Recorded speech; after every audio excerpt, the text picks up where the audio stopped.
So let's just go and looking out at the audience, and I see some other lenders out there. I see some people that I know I've used SBA debt in the past, so I'm really excited to have you guys in this conversation. If you sat through our last session in this room, the equity raise portion, now we're moving to the debt side, but I want to have it in a similar structure. So, we're sitting up here and there's a lot of you guys out there. I have a list of questions that I'm going to hit them with, but I would prefer if you guys just kind of join in the conversation, ask what you really want to know, have this kind of back and forth. I'm pleased to introduce Jared Johnson of First Internet Bank and Heather Endresen of Viso Capital. A little bit of a different structure compared to previous years as well, and that's the addition of Heather. So Heather is not a lender directly; she is a loan broker. Right? So I think we're going to have an additional perspective on here, maybe a little bit different answers. Heather works a lot with searchers in the space, so let's make it interesting, and I'll let them kind of introduce themselves. Jared, why don't you go first? Yeah, like I said, I'm Jared Johnson. I work for First Internet Bank. I've been doing SBA lending for probably about 18 years, really kind of more focused in the last about 10 to 15 years on acquisitions. And then, of course, as that's developed, turned into more search. I bought 2 companies, sold 1. So kind of been in your seat. And I do quite a bit of volume, try to focus on trying to help everybody continue to move forward with the process. And it's been kind of fun to watch over the years how everything's kind of grown. I'm Heather Endresen, owner of Viso Business Capital. Sorry. But I was a banker, SBA banker for over 30 years. My last 7 years in banking was at Live Oak, launching the search fund vertical. And the reason that I went out to do brokerage is that I started to realize I could do a better job for my clients working across many banks instead of across just for one bank. And so our approach is very consultative. We help our clients really look at the deals, we do pre-LOI reviews, and we assess the deal for which banks would be the right banks for that deal. And then make sure that we get our clients multiple term sheets before they select the right lender for them. Yeah. So let's start kind of by addressing this kind of different perspectives here. What is the relationship between you guys, the loan broker and the lender? I'll start since I have the mic. I've known Jared since he was a junior banker back in Orange County. So we've known each other for a long time. But the relationship between broker and lender is usually a very positive one. So what we try to do as broker is bring lenders like Jared very efficient volume. So by that, I mean deals when something pops into his inbox from us, it's already got a full data room. We've already collected everything that his bank is going to need to see, or other banks will as well, or to issue a term sheet. So the work has been done, and we've matched the deal to his bank. So it is something we know that his bank would do. And even though we are looking at other lenders, he's got a 1 in 4 or 1 in 5 shot a chance at landing that deal. So the main relationship is that we can bring a lot of volume to the lenders that we work with, but we do it in a way that makes it very efficient for them to work with us. Yeah, and I would say probably where it's a little bit different, and for what people need to understand is that every SBA lender is very, very different. So you're going to have, 5,000 SBA lenders, and there's probably 4 or 5 that do a good majority of the volume based on the type of deals that you're looking to do. So having a broker that understands what each lender will do is important because they can go directly to the person that's actually going to get it done, rather than you spending months or weeks trying to figure out who can actually do the transaction. And then, of course, I guess the other difference is just being a lender, being happy to work with someone that knows what they're doing, that knows when they bring me a deal that I can actually get it done. They're not wasting my time. And they're also usually there to kind of help all the way through the process as well. Yeah. So we're going to transition away from the loan broker lender mechanics, but I do think it's important. So, Jared, how do you view kind of deals and searchers differently when they're brought to you by somebody like Heather as opposed to coming to you directly? Yeah, I would say probably the easiest part is just having a full understanding of the deal already from someone else. It makes it a lot quicker and easier for me to just look at it and say, yeah, this is something I can do. There's a lot of the kind of bullet points that I'm going to look for on a transaction because Heather and her team already know what to look for, having done it for so long in banking. So it just makes it a lot easier and a lot quicker to make a decision. And then also, as she mentioned, if you're getting a good amount of volume from a certain source, you're usually going to give them a little bit more priority and kind of filter through some of the other transactions and look at that real quickly, because you typically know what they're going to bring you is something you can do.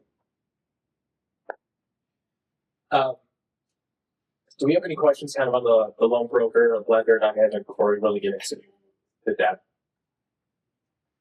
Yes, right.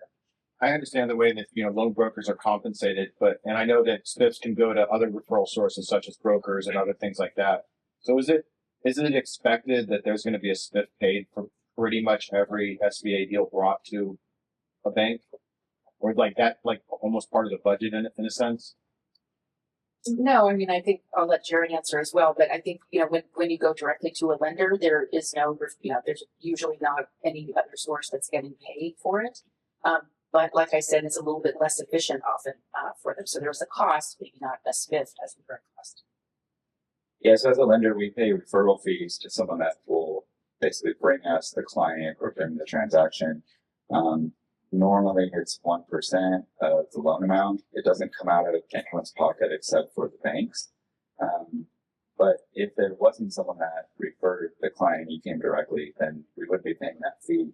Doesn't necessarily mean that you would see a difference, maybe in rate or something like that, but it can sometimes impact it. But kind of what that referral source is bringing to the table, most of the time it's definitely worth us paying the fee. Replacing What's that? replacing your marketing budget and making it easier to do. Sort of, yeah. I mean, and especially as a searcher, like I mentioned before, if you want to spend hours going around in circles, or maybe even talking to a bank that doesn't specialize in this type of lending, the time that you're going to save. I mean, you could actually lose deals by going down the road with someone who doesn't know what they're doing that tells you they can't.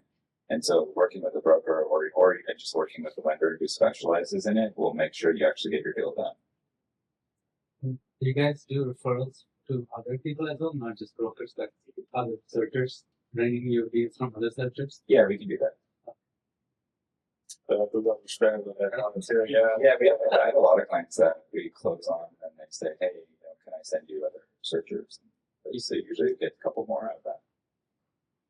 So I want to get very elementary with SBA because I think there's a wide variety of people at very different stages out there. So we all are kind of aware that SBA debt is kind of the lifeblood of what we're doing here of self-funded search. Why is that? Why is it so good? Just kind of give us like the overview of SBA debt and these self-funded acquisitions. I mean, the biggest answer to why it's so important for self-funded, or why almost every self-funded deal is going to use SBA, is the size of the business and the level of equity is very low that you have to put in. So it works with the economics of self-funded search. So first, the size of the business.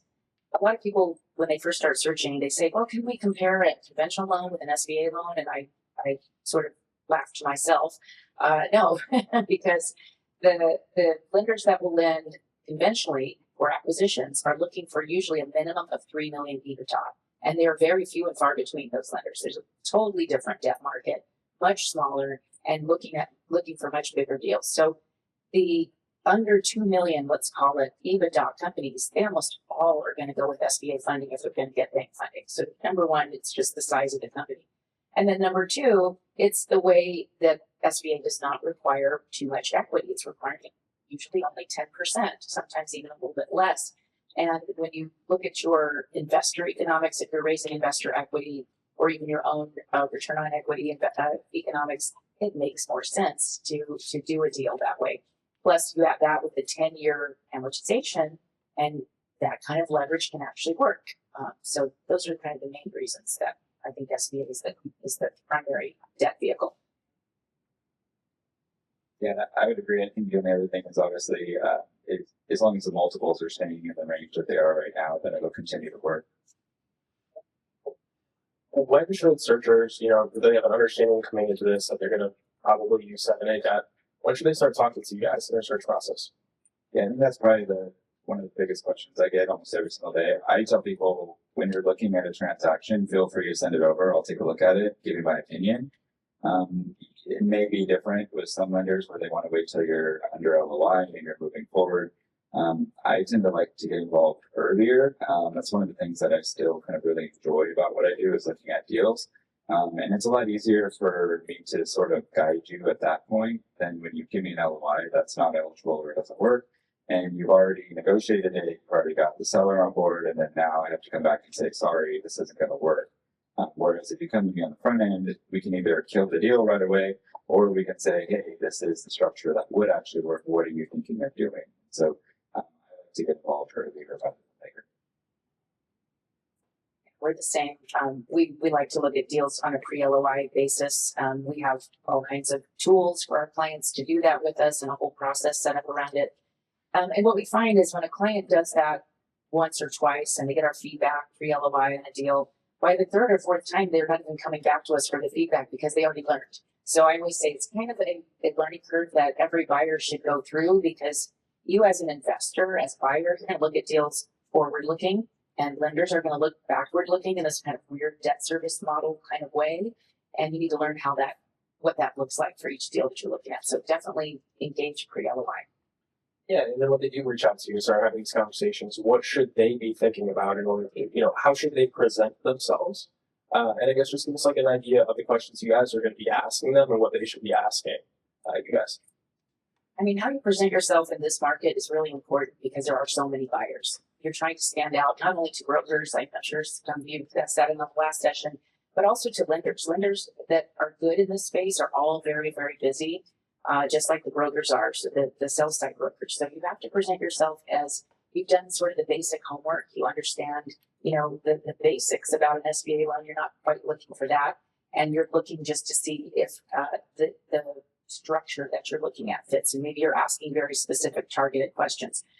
You will find if you present yourself to a lender kind of less than that, and really starting at the very basics or clearly not understanding how to put a cash flow model together, you won't get the attention because, again, everyone is busy with folks who can do all those things. Yeah, I'd say the other thing is, don't be afraid to kind of admit what you don't know, and bring to our attention any issues that you may see. Obviously, swallow the ego and just come to us and say, hey, this is what I'm looking at, this is what I'm looking for. This is how much cash I have, or this is what I'm going to raise. This is my background, my experience, what I'm good at, what I'm not good at.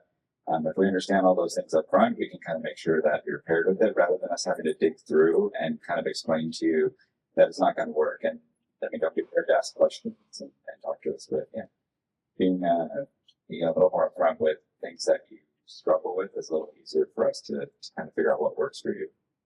Yeah, I think sitting up here these past 2 days, that's one of the common threads that everybody has shared, all service providers in particular. It's like, do your homework, right? Get ahead of it, be able to demonstrate that you know what you're talking about, even if you don't know all that you're talking about, and be ready to, like as Jared kind of said, admit when you don't know what you're talking about. So just do your homework, be prepared, take the initiative and the steps you need to take before reaching out to these guys as well. Heather, you said something really interesting a second ago.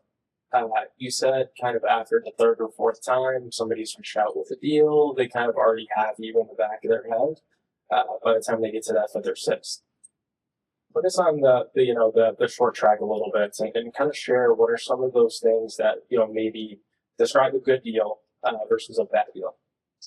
Okay, so a good deal is going to start with an understanding of a structure that is going to work, a price, a seller note, an amount of equity that is going to actually cash flow. The lender's going to be able to see they've got that DSCR, that debt service coverage ratio. That's kind of like the bare bones when you kind of see how to structure deals like that. Believe it or not, as lenders, we see people bringing deals all the time, showing us a worksheet that doesn't cash flow and asking us what the answer is already there in the worksheet. It doesn't work. So you start there with just playing around with these worksheets and seeing what will work, what will not work. Next is making sure that you've got enough information. What no lender likes to do is have you send a sim. So the sim doesn't have enough information, and we're not going to read a bunch of sims for you. So you've got to start with the sim and answer the questions about the deal. And for Viso, we have a very specific M&A questionnaire, and we revise it every so often. It's got all the questions that we need answered, and you're not going to get them all from the sim. So it's like getting those answers, whether it's the calls that you're going to have with the broker or the seller, and coming. Sometimes the answers may be TBD. A few of them certainly could be, but it's kind of being able to at least do those two steps in a way that now this deal makes sense, you know, and you're not bringing something that has some glaring problem. You've already weeded those out. I would say the thing to add is to keep in mind that we have to use tax returns for underwriting. So if you're getting a SIM or you're getting something from a broker and it's financial statements, you want to push back and get the tax returns, because I can't tell you how many times I've looked at a SIM or I've looked at financials and then we actually get the tax returns and they are so far apart, it's ridiculous and there's nothing we can do about it. So especially if it's a, kind of more of an interim period as well, like if you have tax returns for the last 3 years and then you're working on something more year to date or trailing 12, you want to make sure it's the same accounting basis. So most people are going to file their tax returns on a cash basis, but they're going to operate on accrual. You need the cash basis statement. So just keep that in mind. I see a lot of SIMs and a lot of deals that are based on an accrual-based financial statement, especially if it's the trailing 12 months, and they're not basing it on how they actually file their returns. And most of the time, I mean, I could look at something that's $2-3 million difference based on the multiple. Heather mentioning on DSCR. That's kind of a hot topic, right? What DSCR should people be underwriting to? I know every bank is different, even different verticals within banks could be different. So I'm really interested to hear from your perspective, what researchers should be looking at, hitting, and then Jerry specifically kind of for your bank. What does DSCR look like? So first I would start by saying, if I send the same deal to 8 different banks and ask them, what is the DSCR? I will get 8 different DSCRs back. So that's the first thing, is if any DSCR we calculate as even Viso or you as a buyer is directionally correct. It's not going to be exactly the DSCR of that bank. So it's never like there's no one answer to this because it'll always be slightly different. So where are the variances? Mainly in the add backs. That's the big one. And so as a buyer, you have to get really good at presenting add backs that make sense, that can be defended. That's probably the biggest one in thinking about DSCR is, are you throwing all the add backs from the SIM with a little note that doesn't even explain what they are, why you're adding it back? See that a lot. Or have you already screened through those and every add back that you're using you think can be defended, has a really good business reason and can probably be verified? That's where you want to start. What add backs are you using, and are you eliminating some of those kind of silly ones that don't make any sense? And almost every SIM has those. So you've got to start there. What DSCR is the right DSCR? I think it depends on the revenue quality and revenue visibility of the business. So if you've got something with project-based, lower revenue quality project-based, the DSCR should be higher, right? And if you've got a really good quality business with great revenue visibility and contractually recurring revenue or something close to that, then the DSCR could be lower. And obviously your price is actually probably going to be higher, so it may just kind of work out that way. But I don't think there is any one right answer, but you kind of have to start with those basics. Yeah, and as far as numbers go, I would say with our bank, we look at every deal a little bit differently. So we're not going to have just a really hard and fast box that has to fit into. We're going to really look at the overall transaction. You can mitigate a lot of things by having a strong buyer or having, a lot of working capital and, lots of different things. But realistically, what we like to see is that in the most recent year end where there's a tax return and then year to date, we're at least at 1.25 times.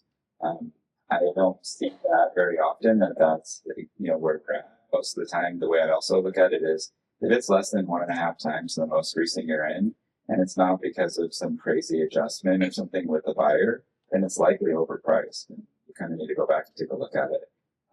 Some of the other stuff that can affect the DSCR obviously is your interest rates. So you may have one lender that is willing to go way low on rate, and then you may have one that's higher. That can adjust it, of course. The other thing is you have lenders that treat seller notes a little bit differently. With us, if the seller note's on standby for 2 years, we're not going to include it in the debt service coverage. So that's a huge difference than some other lenders that are going to include it still. Yeah, I think that's really informative. I'm going to ask you guys kind of a similar question that I asked in our last session. And that is, when a deal gets brought to you, what is the weight of importance that you're placing between the business, obviously very significant because you're lending to the business ultimately, but between the business or the acquisition target and the searcher/operator? Yeah, I mean, I have to say that the first thing I need to do is look at the seller's information. If we start there, it doesn't matter who's buying it, right? If it doesn't work, we're required to show that the debt service coverage works, right? So if we can't get that to work, there's no reason to even kind of continue to move forward.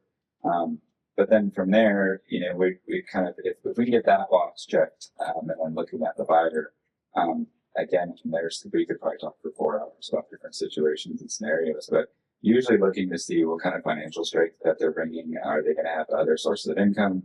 And then, of course, what their actual experience is and what they've done historically to see if it matches up with the actual industry and make sure they kind of have a good understanding of what they're actually buying. That there's lots of different ways that you've got to look at it, maybe at some levels. Yeah, I mean, I would agree with most of that, and also say that the buyer ends up being very important to me, less so about their financial strength.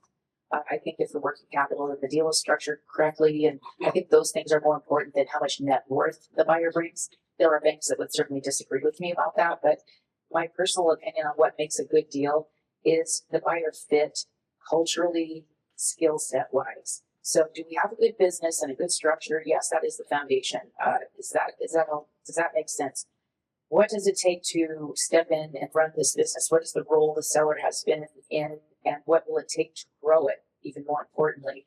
And then does the buyer culturally fit with that? And does the buyer have a skill set? I think this is an interesting point. There are some banks that would just love to have everybody have direct industry experience, and anything short of that becomes very tricky for them. And we try to make the case for transferable experience. And that's kind of what I'm talking about here. But I've asked a couple or 3 different buying groups that have closed over 30 deals each, most of them with SBA funding over the years. And I said, out of all your portfolio, how many of your CEOs had direct industry experience? They have to think about it. Maybe 1, Okay, interesting. So did they outperform all the others that didn't? No. They did not. So this is where I say banks don't always know the right answer to things. And I said, okay, then how do you pick the CEOs, and which were the ones, what were the qualities of the CEOs that did really well? And they all said it a slightly different way, but they said this: whatever it took to grow that company, that CEO had that skill set. That is what makes a good deal. And if you can delever by growth, those are the good deals. That's what you're all here to try to do. So I try to do my best to make that case, to get to really know my client, and then try to kind of paint that picture to the bank. But it is difficult because people behind a desk at a bank want to just say your resume has direct industry experience, check. I want to kind of flip the narrative now, kind of what we've been discussing. I want to go to the other side, because I think it's equally as important for the searcher, for the acquirer, to pick the right lender to partner with, right? To have a great relationship with, not just the one that gives us them, the lowest rate. So what should searchers be looking for when they're kind of sourcing that? Great question. And that's what my business is all about, trying to help you figure out. We're sort of your concierge to figuring that out and giving you the inside baseball about what we know about those lenders and other deals. So I think we can really help with that. But it's a great question. And we ask each client before we go to the lenders, what should we tell them is the deciding factor for you? Is it price? Is it certainty of close? Is it something about the structure? And we put that forward to the lenders, so we let them know that. It's rarely price, actually. It is usually certainty of close, and that is not easy to judge. So judging certainty of close kind of comes down to, what types of questions did we get before they issued a term sheet? And then also our opinion of, have we seen this bank close deals like this? Have those closings been smooth? I think that's what most people are looking for, and it's not necessarily the easiest thing to judge. Yeah, I'd say the challenge usually for the searcher is finding the right lenders. There's lots of different places you can go. Obviously, a lot of it's Twitter or, other LinkedIn, other places like that. I usually say, if somebody comes to me and says, I'm working with XYZ Bank, they're offering me this crazy pricing. I usually ask them, okay, have you talked to them? Have you asked them, how many deals have you closed? How long have you been doing this? When was the last time you did a deal like this? Would you be able to share any information with me? It's totally fine to kind of interview them and try to explain to them, like, you basically get kind of one shot when you're working with a lender. It's very, very rare that you can go down the path with somebody for months and then go back to the seller and say, hey, I need to start over because this lender lied to me or decided they couldn't do it. So you have to be really careful and make sure when you're working with that individual that they really know what they're doing and they be able to get it done. It happens way too much, and it's really frustrating for the good lenders that know what they're doing to see happen when you end up actually losing the full deal because you got taken advantage of 6 weeks later. So make sure that they actually know what they're doing to get it done. And then there are times where you're looking for a specific structure, or if there's certain industries that you're going to buy, and some lenders don't want to touch that industry or they struggle with that industry. So you really need to understand that these lenders may be good on one type of deal, and you could assume that they're going to go ahead and just do pretty much anything they bring to them. But when you actually talk to them and find out what industries they're comfortable with, it can get a lot further down the road. So what are some of the no-no industries for you, Jared, and then Heather, kind of what you've seen across the market? Yeah, we don't have a lot of industries that we're uncomfortable with. There are some franchises that we're not, really working at, but most of the time searchers aren't looking for that. We're not a hotel, gas station, car wash type lender, but most people aren't looking for that either. So there's not really a whole lot of industries that we're uncomfortable with. We're going to look at every deal individually, make sure that, historically that this is doing well, and then again, that the searcher fits within that industry. Say the two toughest types of deals to fit lenders to are those with licensing requirements, where the buyer does not have the license. That has been very challenging for a lot of banks. They would just rather have their personal guarantor already have the license, and anything short of that becomes challenging. We do have banks that can do it, but it requires a very detailed license transfer plan, and we've got to work with you quite a bit to get that done. That's one. And number two is contracting businesses. There are great contracting businesses out there. I've got one in underwriting right now with a client that is like guardrail contractor by freeways and highways. It's very, very well structured deal. Most banks won't even touch it. They just don't like that industry. They don't want to go there. But there are a few banks that have gotten good at those, and they will like those. So yeah, to Jerry's point, you've kind of got to, in certain industries, you've got to go to the lender that already knows they like that, and forget all the others, because they're going to stumble if they even try to do it. Interesting. Are there, regardless of industry or characteristics or deals that in totality are too small for you guys? That's always a good question. There is no easy way to do an SBA acquisition loan. They all cost about the same internally for the banks. So they've got internal cost, and the smaller the deal, the less chance they have of making up that cost. We have lenders that have a minimum of $500,000. Anything below that, you kind of need to consider seller financing. Yeah, that's typically where we're at as well. Realistically, we try to be about $1 million if we can. And part of that is just the amount of sheer volume that we have, and it's difficult to give attention to every single client. If it's something under $1 million, we're going to want to look at it and make sure that it's very clean and it's going to be pretty easy for us to get through. For whatever reason, the smaller the deal, it seems to be the harder it is to get it done. A lot of times we're dealing with people that aren't sophisticated.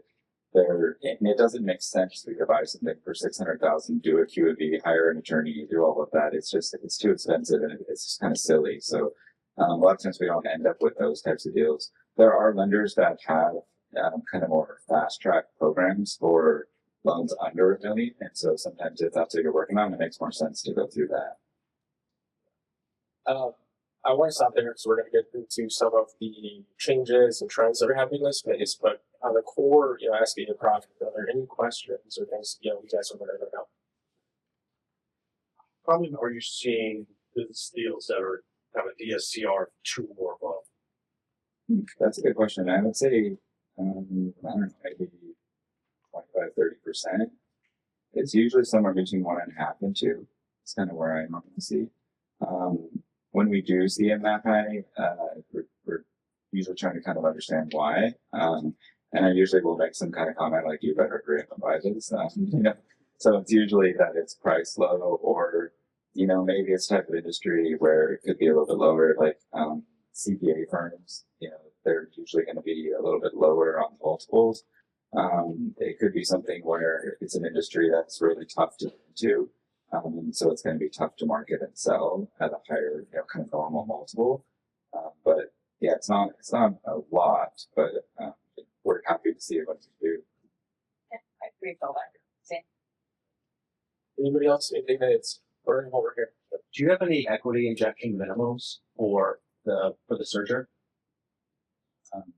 And you have the SBA required equity injection, which is 10% of the total project. If you have so keep in mind it's a total project, it's not the purchase price. We get a lot of people that when they write up their LOI or their purchase agreement, that's what they're basing it on. So keep that in mind. If you include working capital from the bank, fees, any deal costs, any of that, that's what we consider the total project. So it needs to be 10% of that. You can have a seller note on standby for 2 years, so no payments can be made for the first 2 years, and then also no balloon payment. And the way that the SBA guidelines read is that it can count towards part of the equity injection. It doesn't say what part. So you'll have some lenders that may do 1-2%. Most of the time, you're going to see that 5% is what lender wants to see, no matter what. That's usually what we're trying to get to. We can make exceptions here and there, but it's got to be a really good reason for it. If I had to guess, I think that some of the new rules that are going to come out sometime soon, they're going to implement that it needs to have at least 5%. Sorry if I stole your next question. Agreed. We have got one deal at 2.5%, 1 out of 87 deals. It have a lot of other great qualities. But I agree with Jared. I think the new SOP is probably going to take back some of those rules. Anything else before we kind of You mentioned getting tax returns, but that becomes way before a Q of E analysis, right? Yeah, if we're looking at the deal up front and you want to decide if the lender can do it, most of the time that's kind of what we're seeing, right? Is if somebody says, "Hey, can you do this?" Yeah, we can. Okay, now maybe I'll order some due diligence. But yeah, so we're going to want to see those tax returns up front. If somebody brings a deal to me and they only have the financial statements or they only have the SIM, I'm usually going to respond and say, "Can you get the tax returns, please?" If they really want me to look at it at that point, I'll kind of glance at it and say, "Hey, if the tax returns match this, it'll probably work." But it's a very, very low amount of time that I see that they actually match perfectly. And how many years of tax returns? 3 years is what we're required to underwrite to, but we're looking more at the most recent year. There's an important point there about Q of E versus tax return. Having done lots of deals, probably, well over 500 of these SBA over the last 15 years, SBA funded acquisition deals.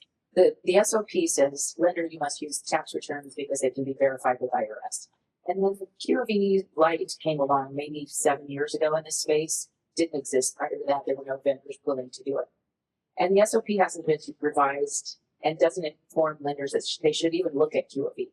So a lot of them don't, which is really crazy if you ask me. They do what the rules say. This is a compliance-oriented, program. They want to make sure they honor the guarantee. I get that. But sometimes the Q of E comes along and is actually worse than the tax returns. Oh. Sure, I've seen it, and it's usually because of bookkeeping errors, that the accounting was done improperly. You get your Q of E and your EBITDA is way lower. And what's kind of scary about SBA lending today is that there are plenty of lenders out there that will still do the loan and ignore the Q of E in that circumstance. Obviously, you should not, but that's the way the rules read, and that's why the lenders are so tax return focused. So in time, how tight was the spread between when you get tax returns and we start a Q of E process? Oh, the timing? I recommend as soon as a client comes to me where they signed LOI, I actually recommend that they at least get a proof of cash immediately, because you can do that for about $4,000 and it can be done very quickly and identify red flags. Because I'm a believer in kill deals quickly, as fast as you can. The full Q of E they might order when they get into underwriting, maybe 2-3 weeks later, because they don't want to spend the extra money. But I'm a believer in at least spend the $4,000 to get the proof of cash. Right.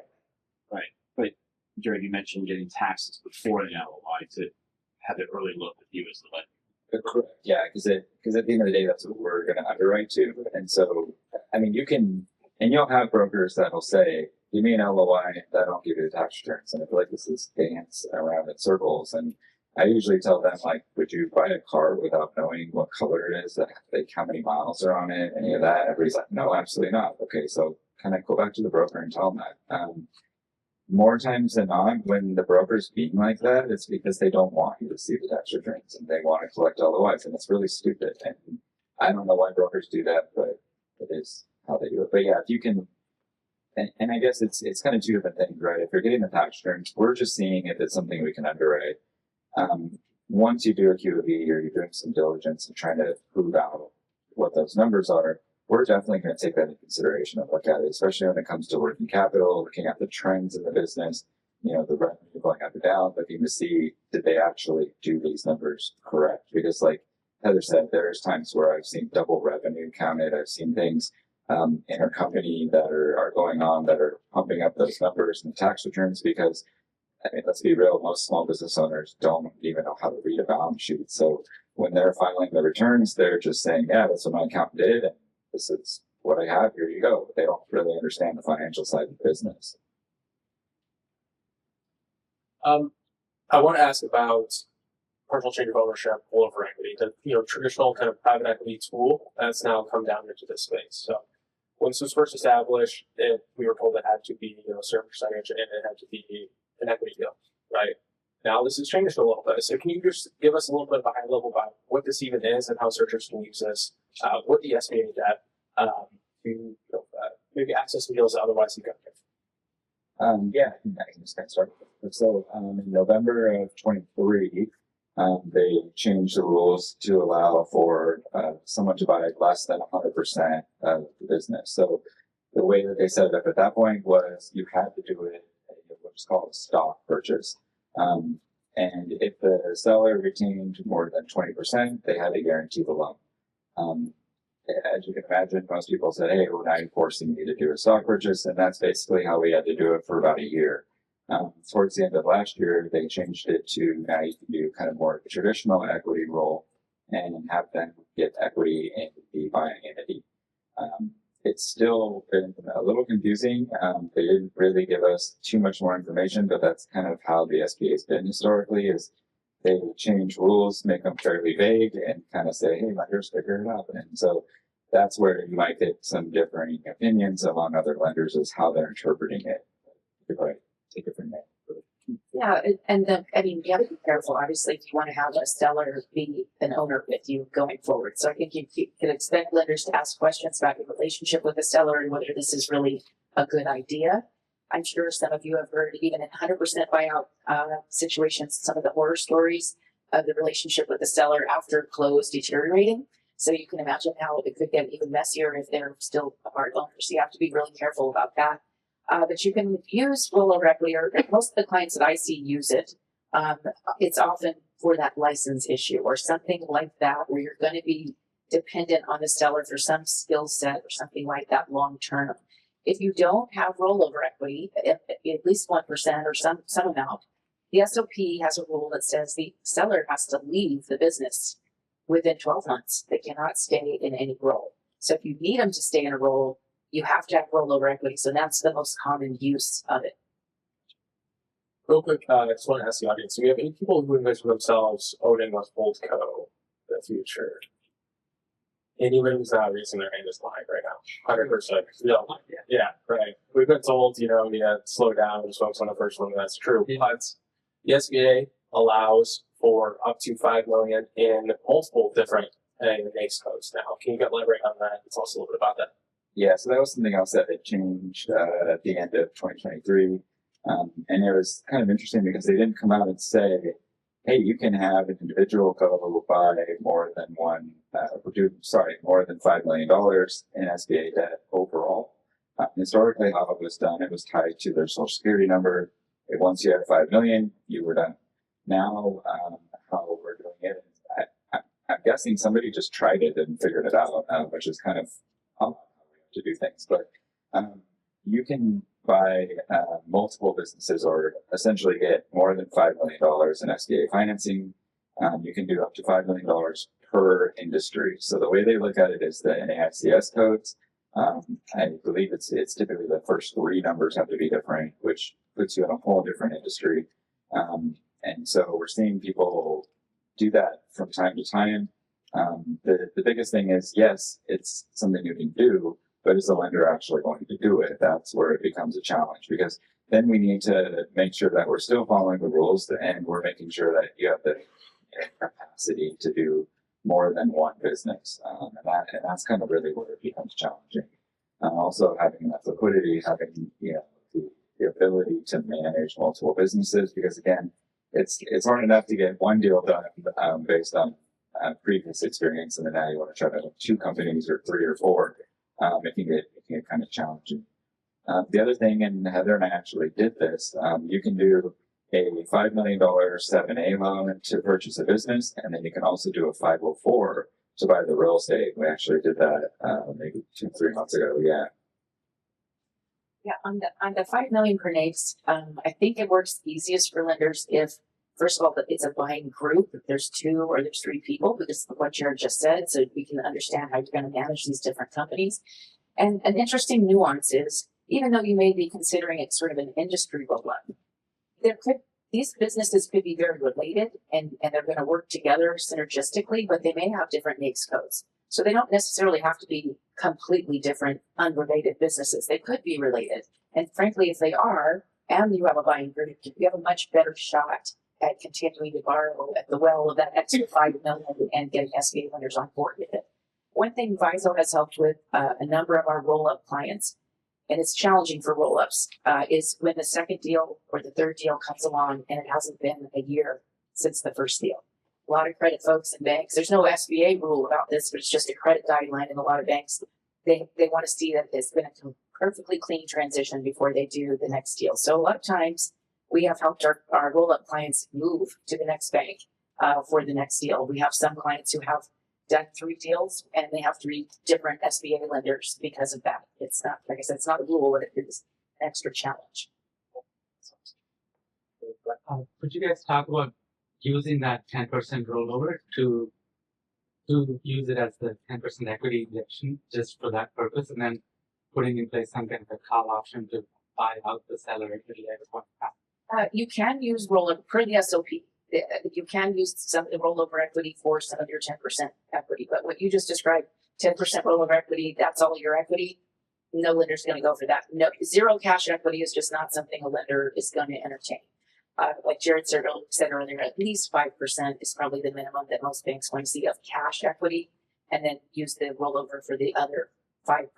An option to buy them out, be careful, because even that, or warrants, like a seller note that converts to warrants, something like that, you have to get permission from the bank and potentially the SBA as well for any changes in ownership after you close. So if you try to make a change in ownership of any kind, even if it's just 1%, within 12 months after close, they actually have to get consent of the SBA, which probably you'll never get, right? So that does not, can't do that. After 12 months, you have to get consent of the bank. So they do allow some changes in ownership at that point, but bringing the seller back in, it can be problematic because of the rules around, the seller having to exit within 12 months. Sorry. What's the logic behind being allowed to get exceed the $5 million limit in a different industry or a different NAICS code versus being able to do that and actually execute the roll-up strategy?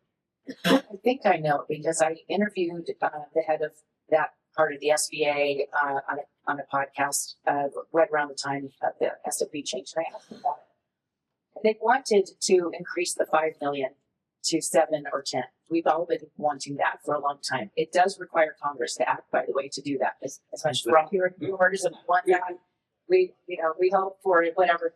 And so they knew at that time, during the Biden administration, there was no hope of Congress actually approving anything, hardly, but certainly not that.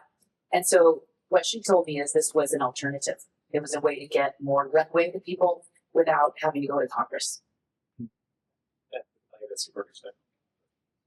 What else do we have out there? What other questions? How much does the personal credit score get involved in the process? That's a good question. Typically, you're going to want to see that it's over 650. I don't often see scores that low. If we do, we kind of want to understand why they're lower. It's more of what we're looking at is the history of credit. So If you have somebody that is continually late paying or has collections, or it just looks like they struggle to keep up with their credit, they don't really care about their credit.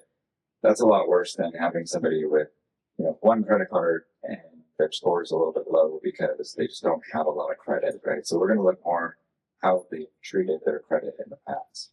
But it is important. I would say most of the time we're kind of just checking the box that, yeah, they're 730 or whatever, let's move on, and then on top of that, looking at, kind of issues in the past. Normally you're going to want to see that if they had a bankruptcy, it's going to be longer than 7 years, 10 years, somewhere around there. And then since then, if they had other issues, there's a lot of people that had credit issues, 10, 15 years ago. And what we're looking for is it continuing to get problem. They had multiple problems, and really they're just not good at managing their personal finances.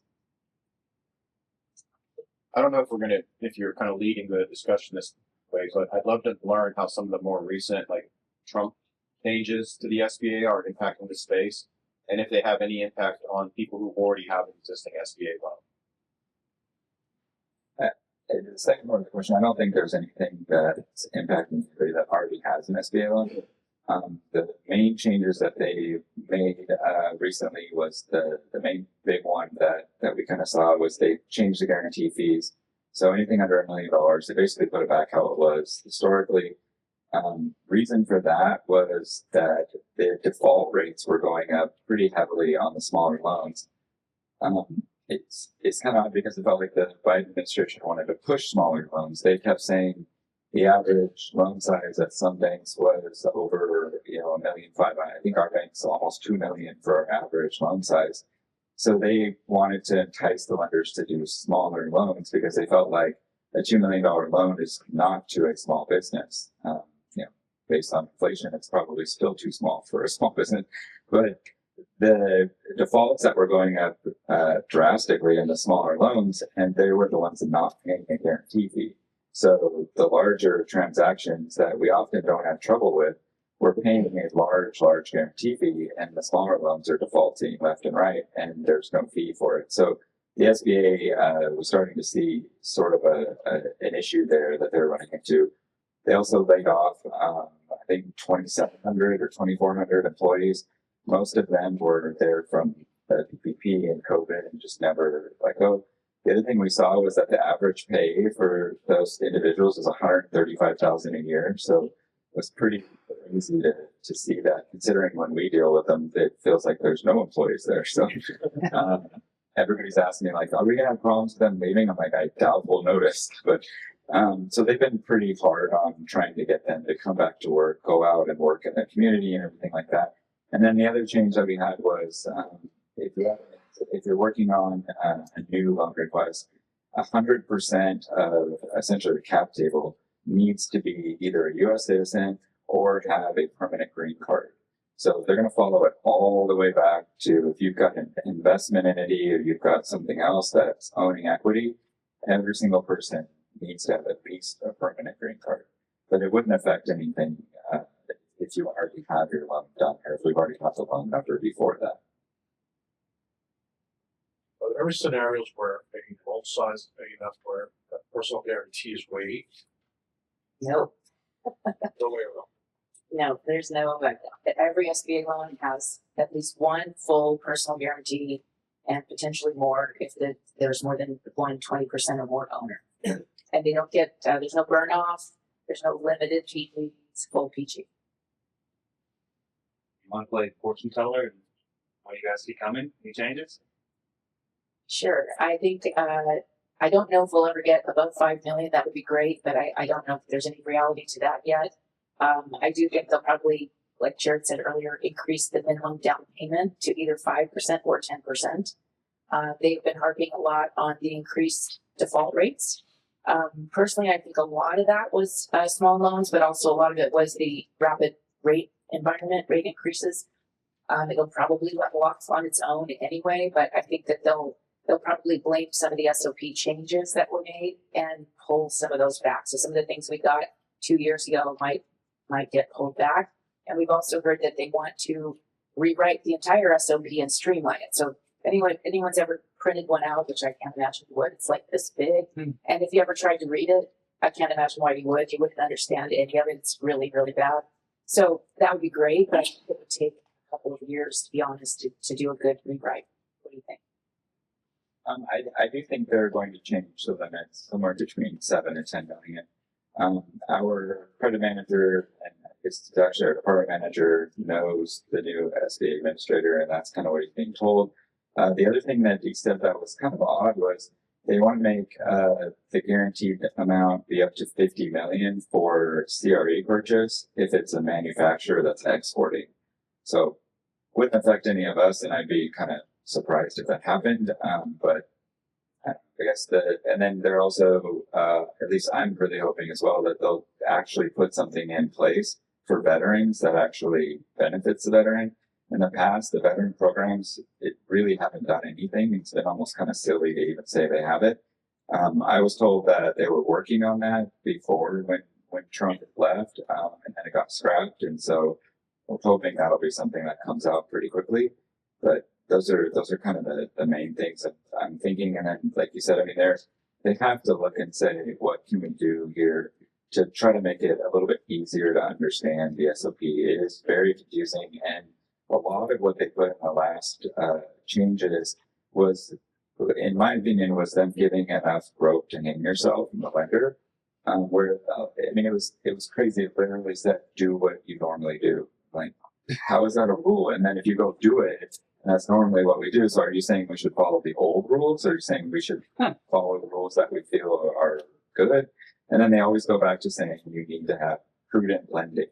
Well, can you describe that? And so it's very vague, and it's almost like, figure out how to do it, and when you do it wrong, in our opinion, then you're wrong. It's like, well, you didn't tell us what right was. So, yes, I'm hoping they kind of clean some of that. Intentionally vague, so they don't have consistency. Yes, yeah.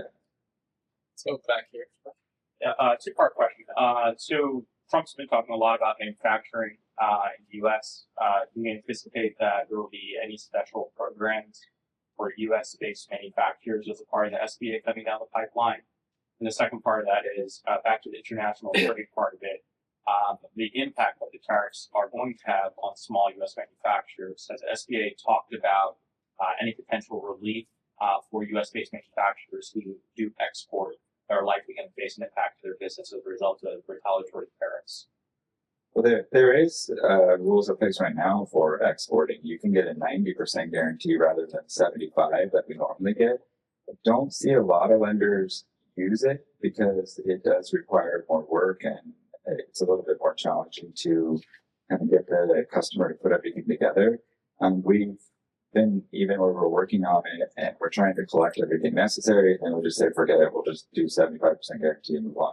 It also costs you more money because you're paying based off the guarantee portion of the loan, so you're paying a higher guarantee fee. I feel like the point of it was to try to entice lenders to be a little bit more aggressive on those deals because they were getting a 90% guarantee. And when they did the 90% guarantee towards the end of 2020 through 2021, the lenders that went crazy with all those deals because they were 90% guarantee, almost all of them are gone now. So you can kind of figure that out. But, and then as far as any kind of relief or anything for the tariffs, I haven't heard anything about that at all. It's probably been, 10 questions a day in my email about, are you guys having problems with doing deals because of tariffs? And we haven't really discussed it too much. We're definitely taking a look at it on every single deal, but it's not something that we're looking at saying, okay, here's what we're implementing. And I think part of that is because it seems like every day Trump changes who's there. So I would just say whenever you have an SBA loan, if there's a wide problem like in COVID, the government does step in and say, okay, give some relief. In general, also, SBA lenders will usually give at least 3 or 6 months of payment relief when someone's defaulting for some other reason, if it looks like there's a light at the end of the tunnel.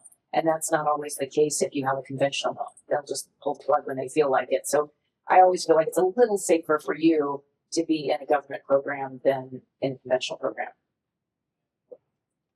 What else do you have out there? Anybody else? Yeah. I have a question on, so what are some, from an insider, what are some ways that we can ask for early debt service coverage relief in a deal. So, that might not be well known. This bank can do interest only payments for actually 12 months instead of 3 or 6 or something else that we may not have thought of, right? Okay, you're probably not going to like my answer, but this is sort of becoming an overall problem for search. And what we're seeing is that people are talking about it saying, hey, you can just go to your lender right after you close and ask for 3 months or 6 months deferment and interest only or whatever you want. If you guys continue to do that, the program will go away. So stop. If you absolutely need help, then yes, we will help you.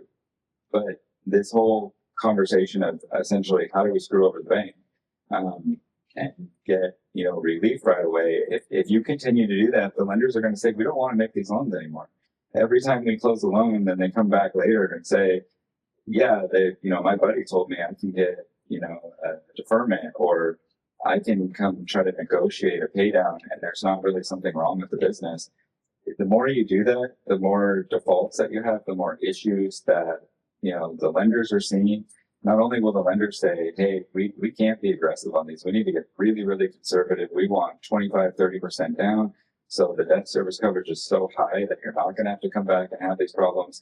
Or if it continues to be a problem where you're getting deferments early, then the SBA may come in and change and take away the entire program. So the idea of how can I find a way to get payment relief right away when you don't actually need it is completely the wrong thinking.